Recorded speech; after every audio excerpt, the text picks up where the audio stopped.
Labą dieną, gerbiami pagėgiškiai. Šiandien noriu Jums pristatyti du žurnalus. Jie abudu yra skirtingi. Vieną iš jų Jūs greičiausiai gavote kiekvienas, jis vadinasi Pagėgių kraštas. Čia aprašyti visi Pagėgių dabartinės valdžios darbai. Labiausiai, aišku, yra minimi tie, kurie buvo finansuojami ES paramos lėšomis ir tvarkomis viešosios erdvės. Na, jį matėte, tai aš apie jį daug nekalbėsiu. Šalia turiu kitą žurnalą, kuris vadinasi Reitingai. Jisai yra valstybinio masto žurnalas, labai solidus, storas, daug įvairių įdomių straipsnių ir tikrai naudingas būtų kiekvienam iš mūsų paskaityti.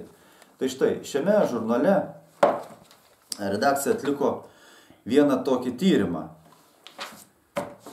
Nuo to, kur auga jūsų vaikas, gali priklausyti jo ateitis.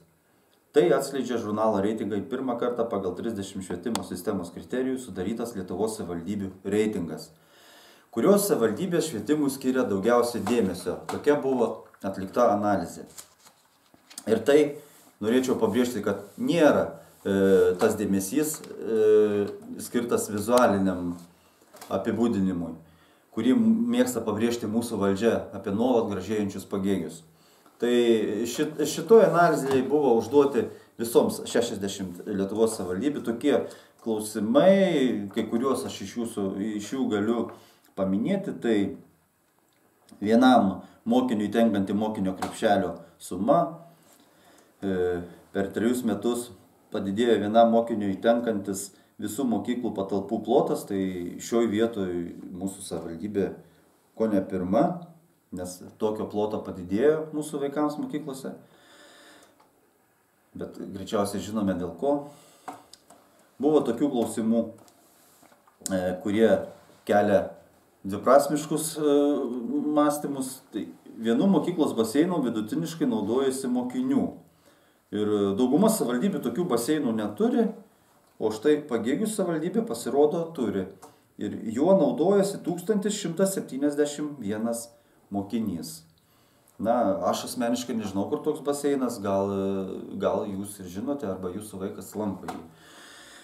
Taip, buvo ir tokie klausimai. Mokyklų direktorių ir pavaduotojų įgijusių 1 ir 2 vadybinės kvalifikacijos kategorijos.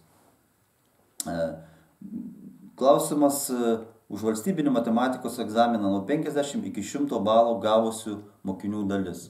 Tai štai šioje vietoje mūsų savivaldybė atsiduria paskutinėje vietoje.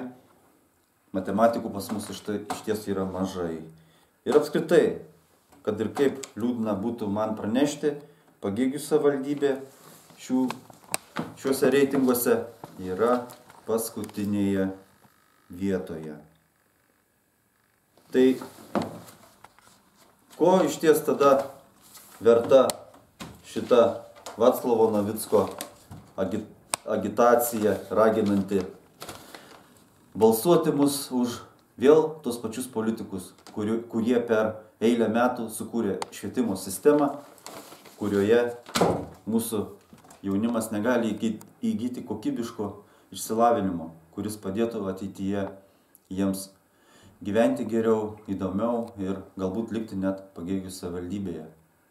Ačiū už dėmesį.